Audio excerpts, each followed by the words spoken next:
이사야 60장 1절부터 3절까지 그리고 쭉 넘어가서 22절을 보겠습니다. 제가 가진 성경 1040쪽 전후에 있습니다. 이 계시의 말씀을 1절부터 3절까지 먼저 합독하실 때 살아계신 하나님의 음성을 들을 수 있기를 원합니다. 받들어 봉독합니다. 시작. 일어나라, 빛을 발하라. 이는 내 빛이 이르렀고 여호와의 영광이 내 위에 임하였음이니라. 보라, 어둠이 땅을 덮을 것이며 캄캄함이 만민을 가리려니와 오직 여호와께서 내 위에 임하실 것이며 그의 영광이 내 위에 나타나리니 나라들은 내 빛으로 왕들은 비치는 내 광명으로 나아오리라. 아멘. 쭉 넘어가서 마지막 22절 말씀 또 합독하십니다. 이 말씀은 하나님의 말씀입니다. 시작. 이 작은 자가 천명을 이루겠고 그 약한 자가 강국을 이룰 것이라. 때가 되면 나 여호와가 속히 이루리라. 아멘. 아멘. 자, 우리 옆에 분들과 한번 인사하시고 말씀을 받겠습니다. 오늘 말씀을 듣고 강기축의 주인공 되세요. 인사하시기 바랍니다. 오늘 말씀을 듣고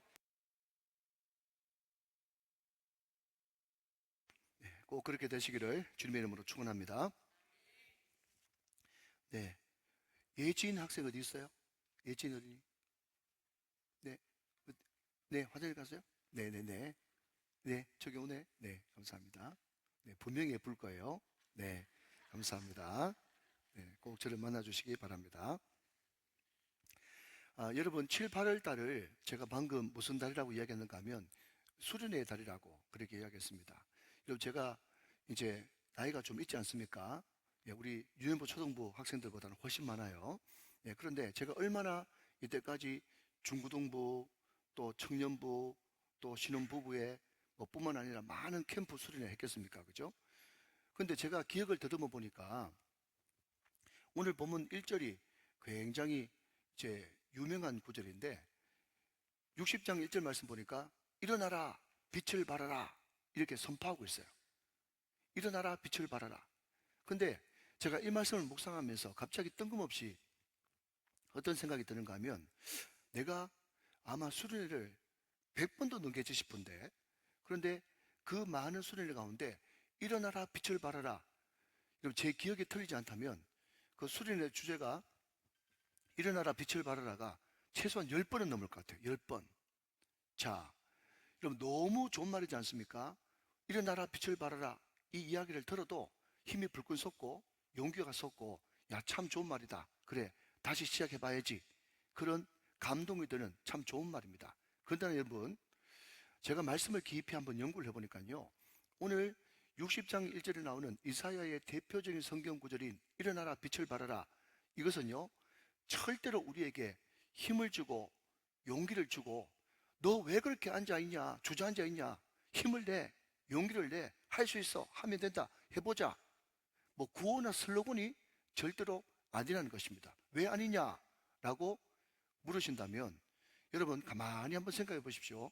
우리가 수백 명 수천 명이 모여가지고 일어나라, 빛을 발하라, 일어나라, 빛을 발하라 한 3번, 4번, 5번 외치면요, 지금 당장이라도 벌떡 일어날 것 같고 빛을 발할 것 같은데 그냥 조용히 말씀을 펴놓고 혼자 묵상하면요, 번뜩 이런 생각이 드는 거예요.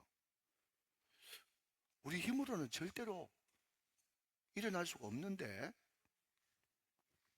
우리 힘으로는 절대로 빛을 발할 수 없는데, 그 생각이 들지 않습니까? 성경을 좀 제대로 아는 사람이라면 죽었다 깨어나도 절대로 우리 힘으로는 일어날 수도 없고 빛을 발할 수도 없다는 것을 고백할 수밖에 없고 시인할 수밖에 없다는 거예요. 여러분 동의하시면 좀 아멘 하시기 바랍니다. 우리 힘으로 안 됩니다. 물론 여러분 성경에 수백 군데 그런 말이 있지만 여러분 가까운 데서 한번 찾아보십니다. 자, 여러분 오늘 본문 59장 9절 말씀을 같이 한번 보시겠습니다. 앞을 보시면서 제가 했습니다. 그러므로 정의가 우리에게서 멀고 공의가 우리에게 미치지 못한 즉 우리가 빛을 바라나 어두운 뿐이요 밝은 것을 바라나 캄캄한 가운데 행하였다. 그렇게 이야기하면서 그 뒤에 읽지는 않았지만 우리가 마치 어두운 데서 담을 더듬고 가는 사람들과 같다. 그렇게 이야기를 하고 있습니다. 여러분 성경에 보면, 특히 구약 성경에 보면 정의와 공의, 라는 단어가 자주 등장해요. 두 단어가 비슷한 것 같지만 굉장히 큰 차이가 있습니다. 정의가 뭐냐라고 물어본다면 영어로는 justice죠. 공의가 뭐냐? 영어로 하면 rightness예요. justice, rightness. 그런데 우리가 정의가 공의 같기도 하고 공의가 정의 같기도 한데, 제가 알아듣기 쉽게 좀 정의를 하면요, 정의는요 한마디로 말하면요 기준입니다. 발음이죠. 발음, 옳음이죠. 그리고 공의는 뭐냐라고 한다면요, 잘하는 것이에요. 옳은 것입니다. 잘하는 것입니다. 여러분, 예를 들면 이런 것입니다. 자, 여러분, 우리 유년부 친구들이 다 맞추셨을 것 같은데, 제가 어제 지난주에 손든 친구한테 우리 그 간사님을 통해서 선물도 줬고 피자 값도 줬어요. 오늘은 이쪽으로 갈지도 모르겠어요. 자, 허리 피자, 어깨 펴자, 얼굴 펴자 한번 보세요. 자, 우리 친구들 한번 대답해 보세요. 유년부 친구들. 이 질문은 초등부 친구가 맞추기에는 너무 힘들어요. 너무 어려워요. 자, 우리 유년부 친구도 한번 대답해 보세요. 신호등 지켜야 돼요, 지켜야 돼요? 좀 크게. 신호등을 지켜야 돼요, 지켜야 돼요? 네, 맞아요. 잘했어요. 신호등 지켜야 되죠. 왜냐하면 신호등을 지키라 라고 하는 것은요 법이고요, 기준이에요, 기준. 자, 신호등을 지키는 것, 이게 기준이고 발음이죠. 그렇기 때문에 신호등을 지켜야 됩니다. 맞습니다. 율법 지켜야 됩니다. 자, 그런데 이렇게 한번 살짝 한번 꼬아 볼게요. 뭔가 하면요, 앰뷸런스가 삐뽀 삐뽀 앰뷸런스가 갑니다. 근데 거기에 빨리 병원에 가지 않으면 죽을 환자가 타고 있어요. 자, 그러면 그때도 신호등 지켜야 됩니까? 여기서 그냥 헷갈리는 거예요. 그러니까 그때는 신호등을 무시하고 그냥 통과해가지고 급히 병원에 가가지고 생명 살리는 것, 그게 잘한 거고 그것이 옳은 것입니다. 그러니까 여러분, 정의는 기준이고 공의는 생명인 거예요. 그런데 여러분, 우리 인류 역사상 동서고금을 막론하고 옛날이든 지금이든 시대를 막론하고 정의와 공의, 이것이 완벽하게 일치하는 어떤 공동체도 없었습니다. 심지어 국가까지, 심지어 죄송합니다, 교회까지 정의와 공의가 완벽하게 조화를 이루고 일치되는 그런 사람도 없고 그런 모임도 공동체도 없었던 거예요.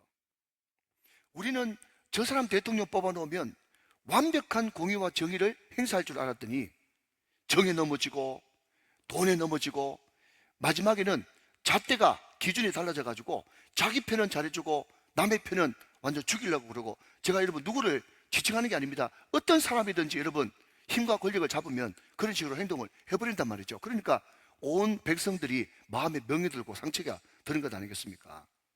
그러니까 여러분, 오늘 이사야 59장 9절에 있는 말씀대로 이 땅에는 절대로 정의도 없고 공의도 없어요. 모든 사람이 죄를 범하였음에 하나님의 영광을 이루지 못하였고 의인은 없나니 하나도 없는 것입니다.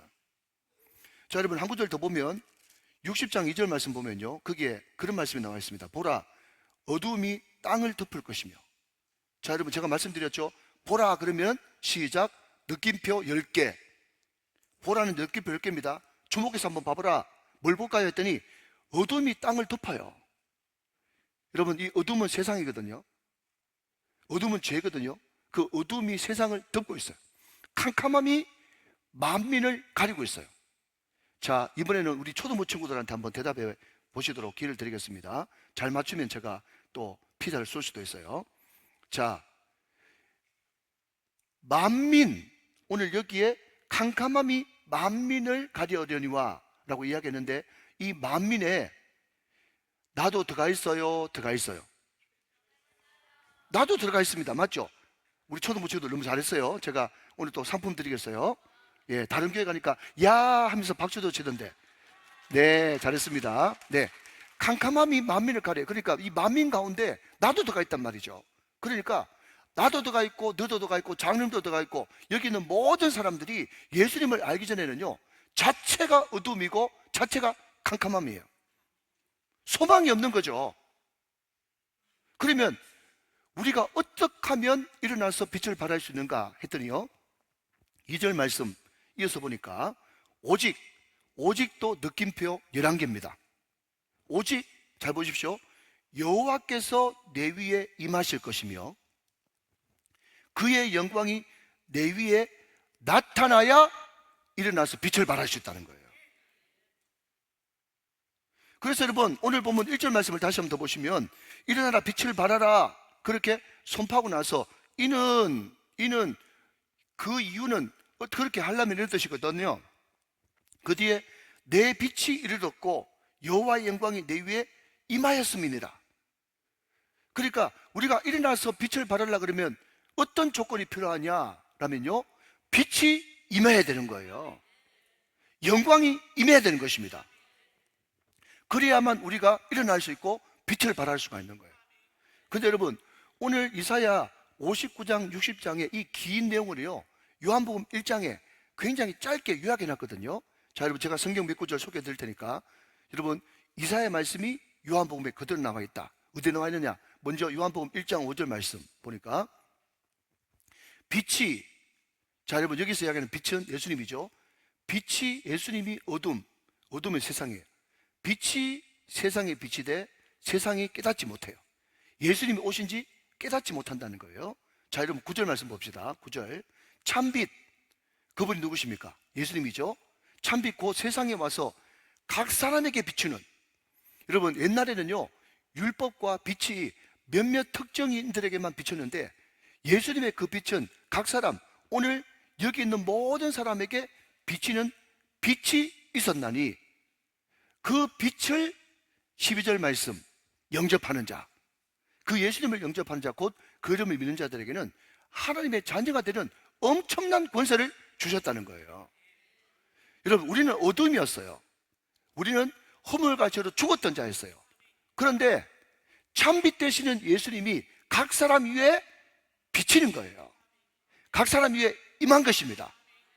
그렇게 되어지니까 우리 영혼이 다시 한번 더 일어날 수 있고 빛을 발할 수가 있는 것이죠. 그러면 여러분, 이 참빛은 또 어떤 분이십니까? 요한복음 1장 14절 말씀을 마저 보시면, 14절 말씀, 이 참빛은요, 말씀이 육신이 되어 우리 가운데 거하심에, 여기 거하신다라고 하는 단어, 우리가 그의 영광을 보니, 이 거하신다라고 하는 단어가요, 오늘 이사야 60장 1절에 나오는 내 빛이 이르렀고 여호와의 영광이 임한다, 이르렀다, 임한다 라고 하는 그 단어와 같은 맥락인 것입니다.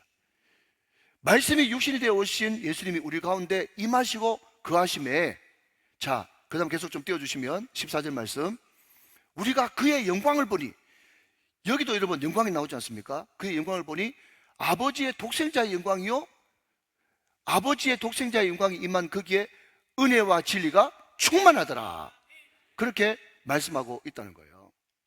여러분, 오늘 우리가 살펴봤던 일어나라 빛을 발하라, 이는 내 빛이 이르렀고 여호와의 영광이 임했다, 이르렀다, 임하였다 라고 하는 이 단어의 뿌리가 뭔가 하면요, 여러분, 사무엘서에 보면요, 이런 말씀이 나옵니다.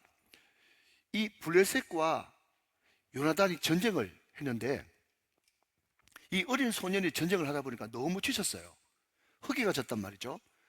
그런데 요나단이 자기 진영으로 돌아오다가 보니까 거기에 꿀이 있었거든. 그래서 요나단이 그 꿀을 지팡이 끝에다 찍어가지고 자기 입에 대니 눈이 밝아졌더라, 그런 이야기가 사무엘상에 나옵니다. 예, 읽으셨어야 돼요. 근데 여러분, 여기에 눈이 밝아졌다라고 하는 이 단어가 뭔가 하면 빛이 이르렀다, 영광이 임했다 라는 것의 뿌리가 되는 것입니다. 무슨 말인가 하면요, 예수님의 빛이 우리 가운데 이르고 하나님의 영광이 우리 가운데 임하게 되면 우리 눈이 밝아져 가지고 뭐가 정인지, 뭐가 공인지, 뭐가 불법인지, 뭐가 죄인지, 내가 이때 어떻게 판단하고 행동해야 되는지, 이것이 눈이 밝아져서 내 마음속에 죽었던 정의와 공의가 살아나가지고 그것을 판단하고 분별하고 행동할 수 있는 능력이 생긴다는 것입니다. 믿으시면 아멘. 그러니까 여러분, 오늘 말씀을 종합해 보면 이겁니다. 우리가 우리 힘으로는 죽었다 깨어나도 일어나거나 빛을 발할 수가 없는데, 우리가 일어나서 빛을 발하고 하나님의 영광을 마음껏 드러내는 간증의 주인공, 기적의 주인공, 축복의 주인공이 되기 위해서는 먼저 우리에게 전달돼야 될 것은 예수님의 빛이 우리 가운데 임해야 되고 하나님의 영광이 임해야 되는 것입니다. 그런데 빛이 이르렀다, 영광이 임했다라고 하는 이것은요, 단어는 다르게 써놨지만은 의미는 똑같은 것입니다. 좀 유식한 말로 동의 반복이죠. 같은 의미가 반복된 거예요. 결국 여러분, 우리 인생의 모든 축복의 관건, 열쇠와 자물쇠의 키가 뭔가 하면요, 여호와의 영광입니다. 여호와의 영광이 임해야 모든 것이 풀어지고 일어날 수 있고 빛을 발할 수 있고 우리가 마음껏 주님의 영광을 서 뛸 수 있는 모든 기반이 여호와의 영광이라는 거죠. 자, 그러면 여러분, 정답은 이미 나왔습니다. 나한테 여호와의 영광이 임해야 돼요. 여호와의 영광이 임하느냐 임하지 않느냐, 여기에 따라 가지고 내 인생의 승패가 결정되어지는 것입니다. 자, 그러면 여러분, 우리는 이제 어려운 문제를 풀었기 때문에 그 뒤는 굉장히 쉽게 가면 됩니다. 뭐죠? 결론은 뭐죠? 어떻게 하면, 그러면 어떻게 하면 여호와의 영광이 나한테 임할 수 있는가? 그거 알면은 승부는 끝나는 거죠? 따라오고 계십니까? 그러니까 여러분, 성경에 많은 여호와의 영광이 임하는 것이 있는데 오늘 최소한 이사야서가 이야기하는 여호와의 영광이 어떻게 하면 나에게 임하는가? 여호와의 영광이 임하고 여호와의 빛이 임하면 나는 일어나서 빛을 발할 수 있으니까, 주님 원하시는 대로 내 삶을 살아갈 수 있으니까 여호와의 영광이 강권이란 말이죠. 자, 여러분, 여호와의 영광이 임하는 통로 첫 번째는요, 말씀이 나에게 들리고 말씀이 나에게 부어져야 된다는 것입니다. 계속해서 내 영혼 가운데 말씀을 선포하고 말씀이 내 영혼 가운데 부어지면 그 말씀이 곧 예수님이고 그 말씀이 곧 하나님이기 때문에 예수님이 내 가운데 임하게 되면 내가 하나님의 영광을 보게 될 것이란 말이죠. 자, 여러분, 요한복음으로 다시 돌아가서 요한복음 1장 1절 말씀에 이런 말씀이 있습니다. 들어보셨습니까? 태초에 말씀이 계셨는데 이 말씀이 하나님과 함께 계셨으니 이 말씀이 곧 하나님이란 말이죠. 여러분, 말씀이 곧 하나님이세요.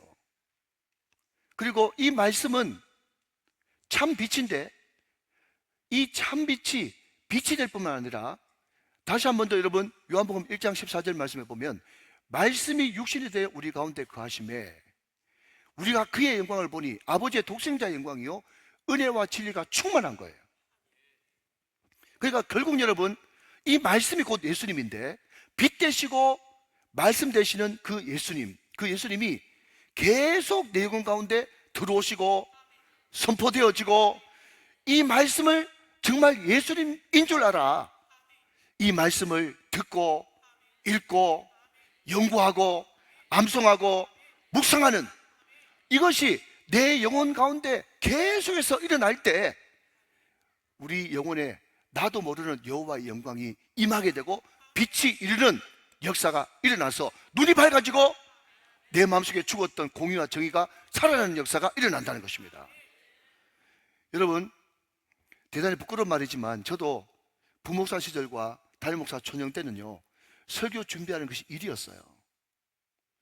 그런데 여러분, 얼마 전부터 제가 강단에 서니까 말이죠, 옛날에는 영적 전쟁하러 가자, Let's go Holy Spirit together, 영적 전쟁하러 가자, 성령님 함께 해주십시오, 오늘도 마음이 우울하고 답답한 사람들 말씀을 통해서 내가 이기고 승리해야 되겠습니다, 그런 마음으로 제가 올라갔는데 몇 주 전에 제가 강단 위에 딱 올라가는데요, 그때도 2부였습니다. 근데 그런 영적 전쟁하는 긴장감이 내 마음속에 드는 게 아니라 갑자기 은혜의 훈훈한 훈풍이 불면서 마음속에 말할 수 없는 행복감이 드는 거예요. 할렐루야. 말씀을 전하는데 행복한 거예요. 그리고 그 말씀을 억지로 짜내가지고 준비하는 게 아니라 말씀을 연구하고 설교를 듣고 정리하고 이렇게 하면서 하나님을 알아가고 예수님을 알아가는 그 즐거움이 너무너무 큰 거예요. 사랑하신 여러분, 말씀이 여러분 가운데 쏟아 부어지고 선포되어질 때 이 말씀이 여러분 가운데 영광이 임하게 하는 축복의 통로가 되는 줄로 믿으시면 아멘 하시기 바랍니다. 자, 여러분, 우리가 잘 아시는 말씀이죠. 시편 119편 105절 말씀 같이 한번 보겠습니다. 자, 보십시오. 주의 말씀이 뭐라고요? 시작. 내 발의 등이요 내 길의 빛이십니다. 그렇게 말씀하고 있다는 거죠. 자, 여러분 한 구절 더 있습니다. 시편 19편 7절부터 10절까지 좀 깁니다만은 너무나 소중한 구절이기 때문에 제가 읽어드립니다. 시편 19편 7절부터 있습니다. 여호와의 율법은 완전하여 영혼을 소생시키며 여호와의 증거는 확실하여 우둔한 자를 지혜롭게 하며 여호와의 교훈은 정직하여 마음을 기쁘게 하고 여호와의 계명 순결하여 눈을 밝게 하시도다.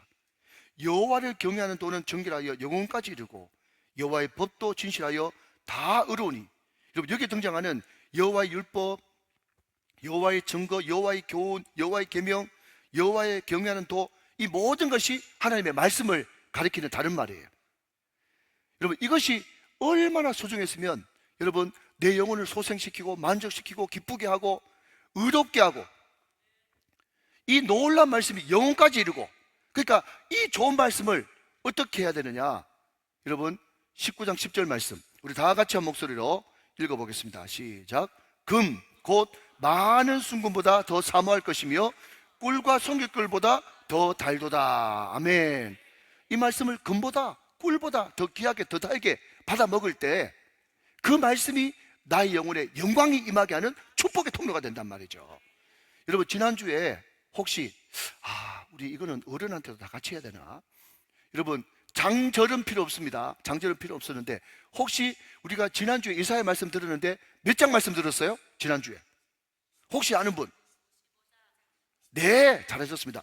이사야 55장 말씀을 들었어요. 제자 훈련하니까 말씀을 자꾸 들으니까 금방 알잖아요. 금방 증명됐지 않습니까? 자, 여러분 지난주 이사야 55장 말씀을 복습하면서 이사야 55장 11절 말씀을 한 번만 더 읽겠습니다. 이사야 55장 11절 저와 같이 한번 읽어보세요. 시작. 내 입에서 나가는 말도 이와 같이 헛되이 내게로 되돌아오지 아니하고 나의 기뻐하는 뜻을 이루며 내가 보낸 일에 형통함이니라. 아멘. 내 입에서 나가는 말, 그게 뭐죠? 하나님의 말씀. 이 말씀은 얼마나 존귀한지 한 말씀도 허탕치고 헛발질하면서 되돌아오지 않고 이 말씀이 선포되어질 때에 이 말씀을 나의 말씀, 내 말씀으로 받는 모든 사람에게 이 말씀이 하나님의 뜻대로 다 이루어지며 이 말씀을 묵상하는 모든 사람은 다 형통하리로다. 이 말씀이 우리로 하여금 모든 막힌 것을 뚫어주고 형통하게 하는 능력이 된다는 것입니다. 믿으시면 아멘. 자, 여러분 인사 시간 돌아왔습니다. 옆에 분들과 좀 부담스럽지만 한번 반갑게 사실 때 올해는 꼭 일독한 남자, 일독한 여자가 됩시다. 시작. 올해는 꼭 일독한 남자, 일독한 여자가 됩시다. 할렐루야. 여러분 제가 어제 우리 행정 목사님한테 보고를 받아보니까 우리 교회에 80이 다 돼가시는 권사님 한 분이 계신데 그분이요 일독 다 했대요. 벌써 일독을 다 했대. 너무너무 감사한 거 있죠. 여러분 연세가 그만큼 다 되셔도 열심히 마음만 먹으니까 벌써 일독을 다 했다고 하지 않습니까? 그럼 다시 한 번 더 정리하면서 말씀드립니다. 우리 힘으로는요 절대로 죽었다 깨어나도 일어나지도 못하고 빛을 발하지도 못합니다. 왜? 우리는 정의도 없고 공의도 없고 어두움과 캄캄함이 우리의 운명이었어요. 그러나 그 어두움과 캄캄함 가운데 참빛 되시는 주님이 빛을 비춰주시고 말씀을 통하여서 여호와의 영광이 임하게 되면 그 말씀님이 우리로 하여금 일어나게 만들고 빛을 발하게 만드는 축복의 통로가 된다는 것입니다. 오늘 저와 여러분이 말씀을 더 사모하게 되시기를 주 예수 그리스도의 이름으로 축원합니다. 자, 둘째로 우리 가운데 어떻게 해야 빛이 있고 영광이 있느냐 말씀드린다면 여러분 우리 가운데 미래가 있어야 빛이 있고 영광이 있는 것입니다. 여러분 생각해 보십시오. 내가 지금 사업이 잘 되고 있고 내가 지금 잘 나가고 있어요.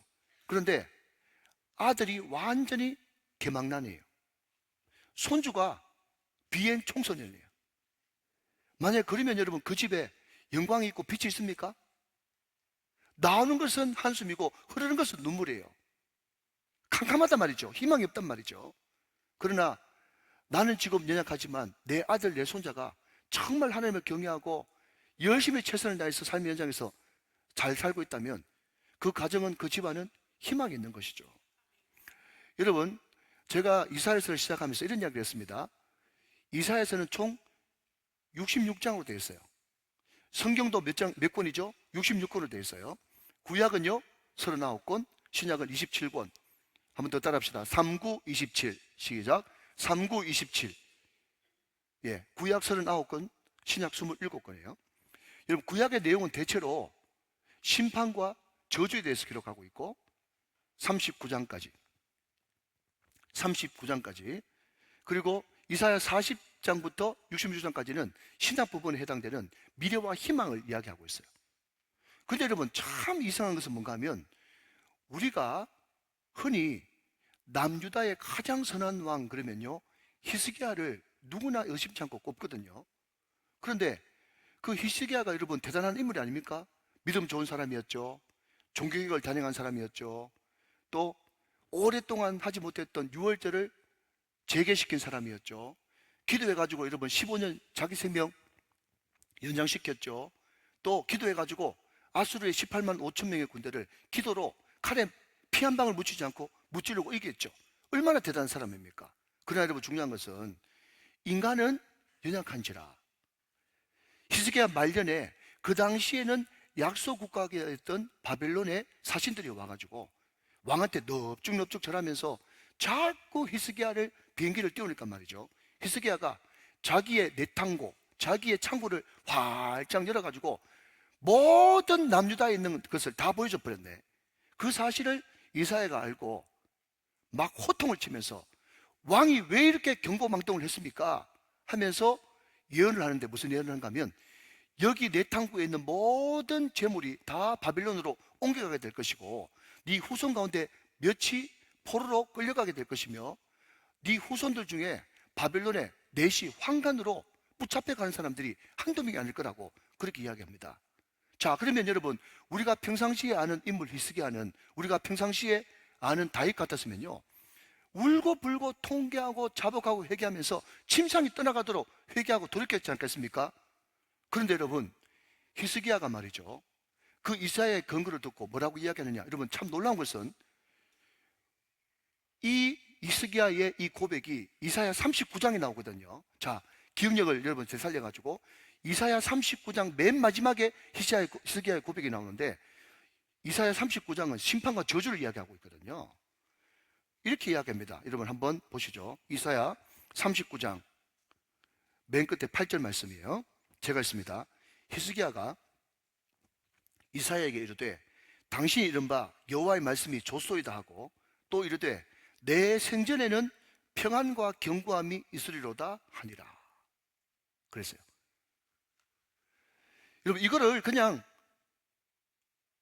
기록해는 밋밋한 글이니까 그냥 이렇게 읽고 있지만 말이죠, 이 이야기를 자기 후손들이 들었다 그러면 무슨 우리 할아버지가 이런 할아버지가 다 있냐면서 욕을 보통 욕을 할 게 아니에요.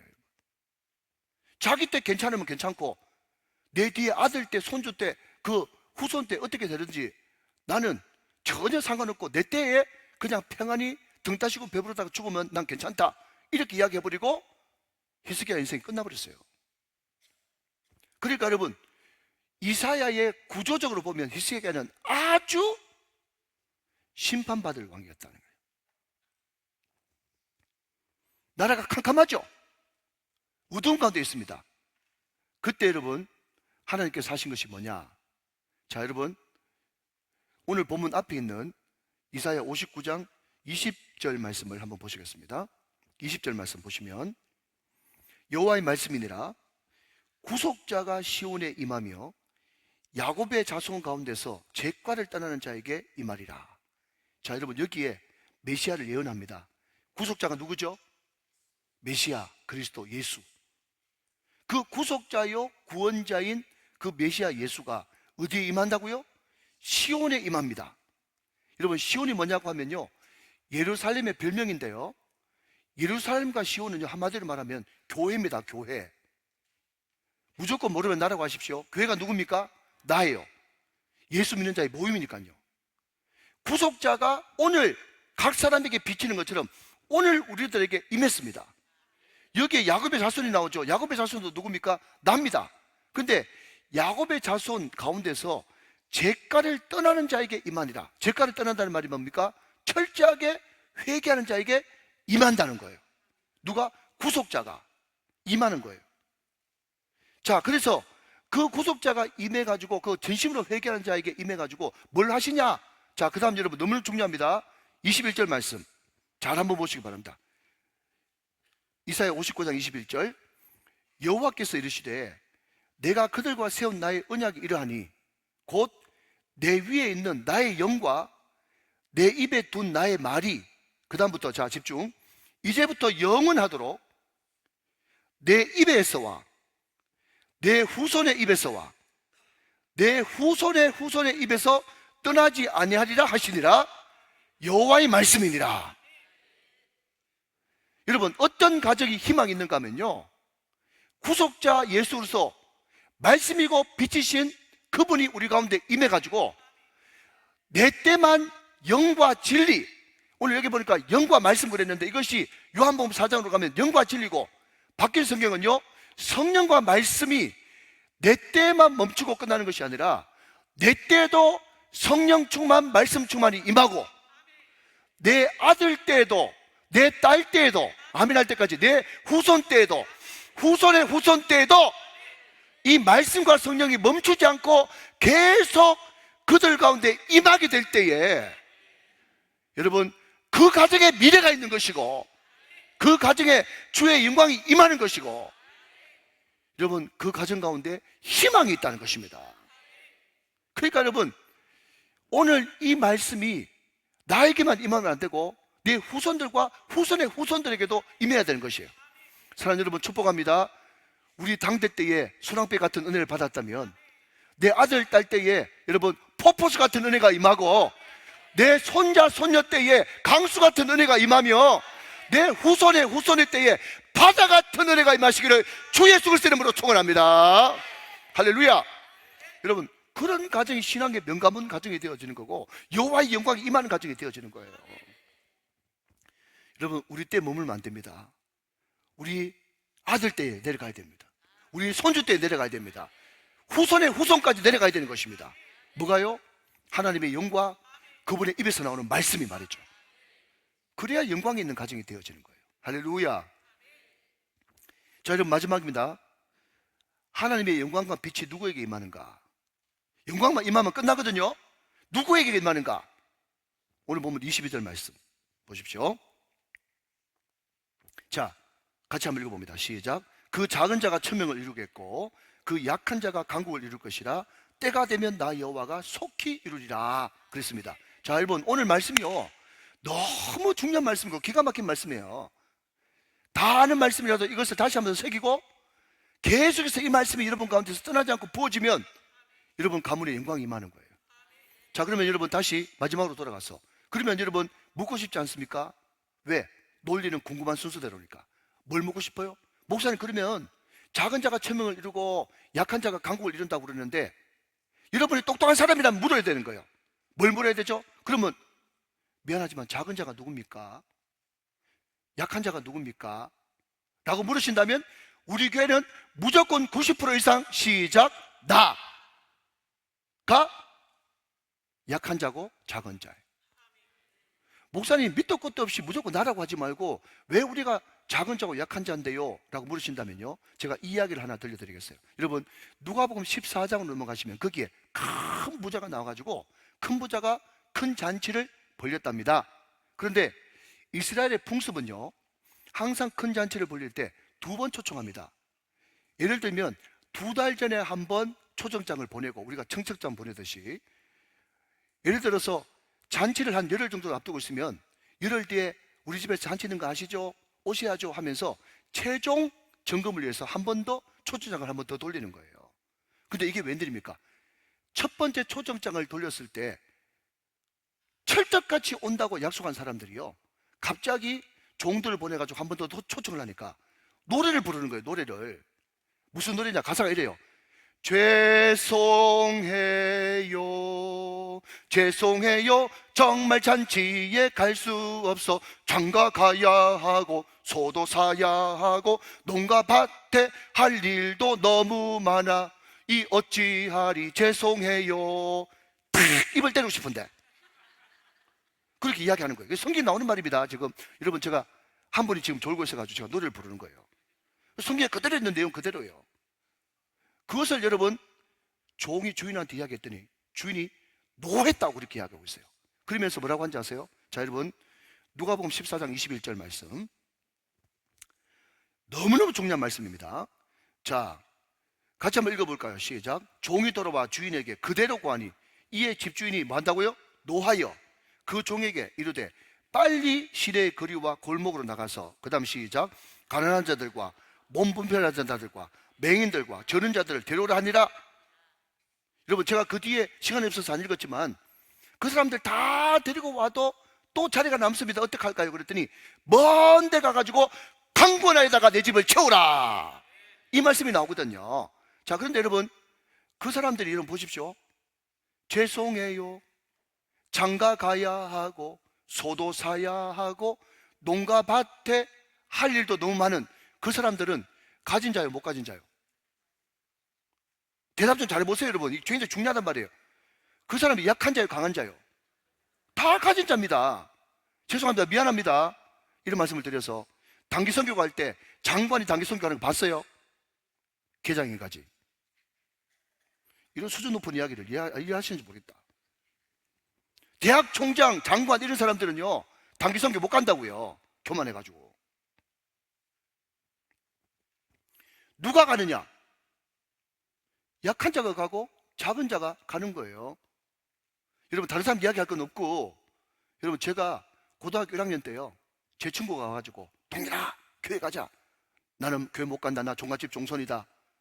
그랬더니 제 친구가 기회다 대고 교회 가면 예쁜 여자친구들 많대. 그래가지고 제가, 여러분, 그 어처구니 없는 말에 바보같이 끌려가가지고 제가 교회를 처음 갔잖아요. 여러분, 얼마나 바보 같습니까? 얼마나 약한 자입니까? 얼마나 작은 자입니까? 그런데 이 작은 자 가운데 말씀이 계속 부어지고 여러분, 성령을 받으니까 작은 자가 천명을 이루고 약한 자가 강국을 이루어가지고 여러분, 울산을 대표하는, 아멘. 여러분이 아멘 안 했으니까 제가 아멘을 해야 될 것 같아요. 전국은 모르겠고 울산을 대표하는 여러분 목회자가 되지 않습니까?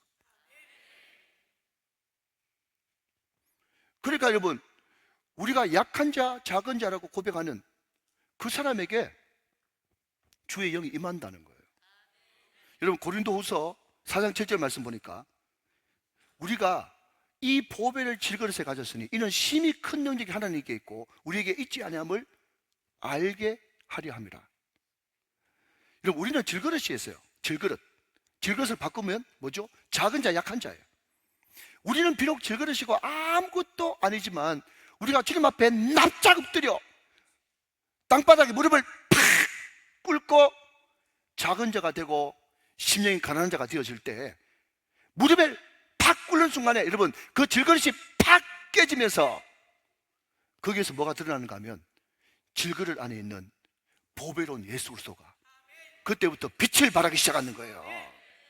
그래서 여러분, 나이가 낮아지면 낮아질수록 내 안에 있는 보배 되신 예수 그리스도가 더 영롱하게 빛이 나가지고 나는 작은 자라고 이야기하고 나는 아무것도 할 수 없다고 이야기하는데 여호와의 빛이 임하고 여호와의 영광이 임해가지고 나는 작은 자인데 천명을 이루고 나는 약한 자인데 강국을 이루고 하나님께서 얼마나 높이 올리시는지, 어떻게 그렇게 할 수 있는데요? 그렇게 했더니 보배로운 예수 그리스도 그 안에 심히 큰 능력이 있기 때문에 그렇다는 것입니다. 할렐루야. 사랑하는 여러분, 강권은요 내가 더 낮아지고 내가 더 깨지는 것입니다. 그렇게 될 때에 여호와의 빛이 임하고 여호와의 영광이 임해서 일어나서 빛을 발할 수 있는 간증의 주인공, 기적의 주인공, 축복의 주인공이 될 수 있는 것입니다. 할렐루야. 여러분, 제가 이야기만 하고 마치겠습니다. 제가 오래전에 한 기사를 보니까요 우리나라의 가장 유명한 대기업의 기술 총괄 부회장이 계신데 이분이 신실한 크리스찬이에요. 제가 이름은 말씀드리지 않습니다. 왜냐하면 사람은 다 실수가 있기 때문에. 또 제가 지난번에 이름을 한번 이야기했더니 어떤 분이 막 포털 사이트에 가 찾아봐가지고 목사님 이 사람 좌파 아닙니까? 뭐 그렇게 이야기해가지고 제가 마음이 숙신했어요. 그래서 이름은 이야기 안 합니다. 어쨌든 그냥 여러분 그냥 간증으로 들으세요. 비유는 항상 하나의 초점이 있잖아요. 이 대기업에 기술총괄 본부장이 있는데 이 사람이 말이죠, 2007년 그 뒤에 대학 교수가 되셨는데 은퇴하고 2007년도에 이 회사에서 연봉을 얼마 받았는가 하면 제가 적어왔어요. 연봉이 141억밖에 안 됩니다. 다음에 1,400억 만들어 오겠습니다. 다 집에 140억 있었으니까 연봉이 141억이에요 2007년도에 141억. 전체 CEO 가운데 랭킹 5등이더라고요. 근데 이분이 연봉 142억을 받는데 반포에 27평짜리 아파트 살아요.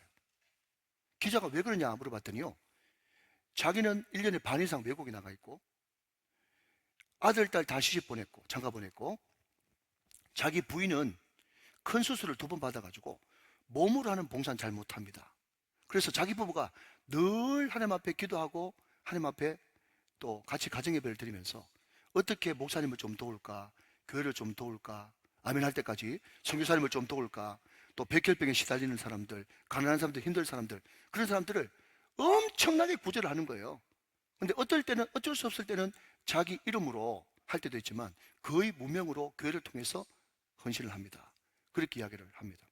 그런데 더 기가 막힌 것은요, 이 사람의 삶이 얼마나 고매했던지 지금은 돌아가셨지만 여기에 고 이건희 회장이 말이죠, 이 사람에 대해서 어떻게 평가했는가 하면, 나는 이런 사람을 준천재라고 부르는데 이런 사람은 20만 명, 30만 명을 혼자 먹일 수 있는 사람이다. 그래서 이런 거 찾아오는 것도 힘든다. 이런 거 찾아오는 것도 힘들어. 여러분, 이 사람이 혼자 몇 명을 먹인다고? 20만 명, 30만 명을 먹인다고요. 목사님, 어떻게 한 사람이 1000을 감당합니까? 1000 감당 못한다고요? 하나님께서 여러분 함께 하시면 말씀이 내 영혼 가운데 계속 부어지고 하나님의 영과 하나님의 말씀이 나뿐만 아니라 내 아들, 딸, 내 손자, 손녀, 후손의 후손까지 계속해서 성령과 말씀이 이어지면 내가 납작에 엎드려가지고 바닥에 팍 무릎 꿇고 여러분 내 질것이 깨지면 힘이 큰 예수 그리스도의 능력이 우리 가운데 임하면 여러분 한 사람이 1000명 못을 감당하고 5병이요 한 사람이 5000명을 먹이고 한 사람이 20만 30만도 감당하는 간증의 주인공, 기적의 주인공, 축복의 주인공이 될 수 있을 줄로 믿습니다. 오늘 이 은혜가 우리 모든 우정의 권속들, 우리 다음 세대들에게 충만하게 되시기를 주 예수 그리스도의 이름으로 축원합니다. 축원합니다. 축원합니다.